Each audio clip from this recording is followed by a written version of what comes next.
বেতন না পেয়ে ভাঙচুর, মালয়েশিয়ায় বাংলাদেশি শ্রমিকের ২ বছরের কারাদণ্ড।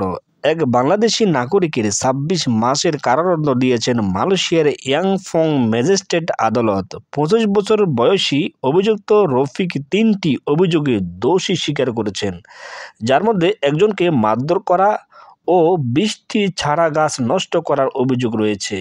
মঙ্গলবার ম্যাজিস্ট্রেট আরুন্নবাল দাসের আদালতে দোভাষীর মাধ্যমে রফিক তার দোষ স্বীকার করেন।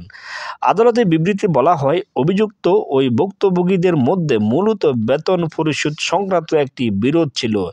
বেতন না পেয়ে ওই বিরোধ চূড়ান্ত পর্যায়ে পৌঁছিল। অভিযুক্ত রফিক ভুক্তভোগীকে পিছন থেকে আঘাত করেন এবং ক্ষুব্ধ হয়ে কর্মস্থলে চারা গাছগুলোকে ক্ষতি করেন।